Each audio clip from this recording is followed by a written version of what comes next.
маған шынымды айтсам, Талшынның позициясы онша қатты ұнамайды да, андай ой мындай сыйлықтар, менде бұл онша емес сыйлықтар, менде одан да керемет сыйлықтар болған деген сияқты ол жігіттің саған сындырады да. Менсінбеушілік, шын көңілмен адам әкеп тұрған нәрсені, если қыз баласы, даже не только қыз баласы, біз өзіміз де біреуге бір сыйлық берген кезде, сен сыйлығыңа бүйтіп қарайтын болса да, жоғарыдан төмен қарайтын болса, бұндай сыйлықтар маған ұнамайды, берілген дейтін болса, ол кез келген адамның шамына тиеді деп ойлаймын. И желаниясын да қайтарады. Ал енді барынша талаптарына көніп келген жігіттің дәл қазіргі әңгімесіне қарап, қарым-қатынасына қарап, ары қарай бұл таныстық жалғасады дегенге сенуге бола ма? Меніңше жалғаспайды деп ойлаймын. Точно білмеймін енді, но менің ойымша жалғаспайды бұл қарым-қатынас. Одно и то же. Күнде бір қалыпты, ешқандай прогресс көріп жатқан жоқпыз. Сыйлығын алып келеді Алихан.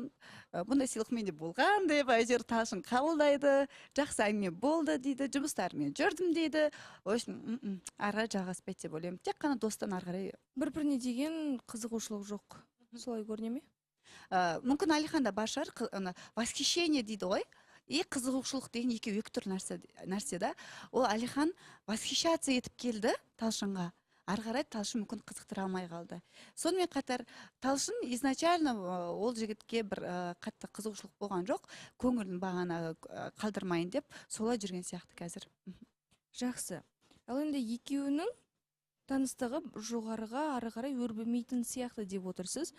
Ал Талшынның тарапынан егер ұнатпаса, неге жігіттің уақытын алады деген сұрақ келмей ме?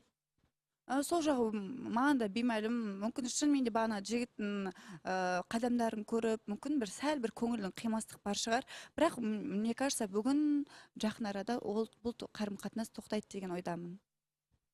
Жақсы, түсінікті. Ал енді өзіңіздің жеке басыңызға тоқталайық. Барлығы жақсы ма? Шүкір, бәрі жақсы. Өрбіп жатыр таныстықтарыңыз? Таныстығымыз өте жақсы. Күнде хабар, бірақ 2 күн кездеспедік. Оның тірлігі шығып қалды, менің тірлігім шығып қалды, Шерханның бағана. Енді күнде осында біргеміз ғой, сол себепті жұмыстарымызды бітіріп алайық деп, 2 күн бір-бірімізге демалыс бердік деп айтайыншы. Так негізі күндіз-түні хабардамыз. Сіздің көңіліңізден шығып жатыр. Өткендегі пранктың орны толды, өкпе таралды, солай ма? Өткендегі пранктың орны сол күн толып қойды. Жеңіл кешіре салады екен. Мен тез кешіре саламын. Ол да бір жақсы шығар енді.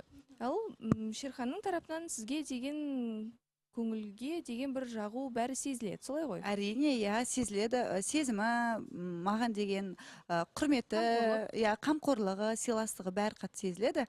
Жігіт ретінде бағалаймын, жігіт ретінде көре аламын, өте жақсы жігіт негізі.